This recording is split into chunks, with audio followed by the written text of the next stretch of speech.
ఇప్పుడు 3 కళ్ళు, అందుకే త్రియక్షంచ మృత్యుంజయం. చంద్రలేఖని ధ్యానించాలి, 3 కళ్ళని ధ్యానించాలి, తెల్లని స్వరూపాన్ని ధ్యానించాలి, అమృతంతో తడిసిపోతున్న రూపాన్ని ధ్యానించాలి. ధ్యానిస్తే చాలండి, తప్పకుండా దానికి ఒక ప్రయోజనం ఉంటుంది. రోగాలు నశిస్తాయి ఈ రూపాన్ని ధ్యానిస్తే, తెలుసా?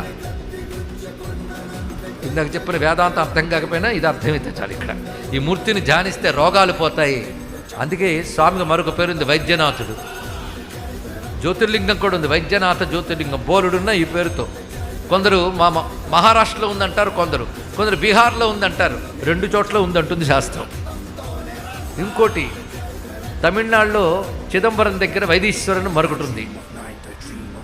కనుకనే ఆయన వైద్యనాథుడండి. మృత్యుంజయుడే వైద్యనాథుడు కాగలడు. అంటే మన ఔషధుల్లో కూడా మనకు ఆరోగ్యం ఇచ్చి బ్రతుకుని పెంచగలిగే శక్తి ఉన్నవాడు ఆయనే. అందుకే ఓషధీనాం పతయే నమః అని నమస్కారం చేసుకుంటున్నాం.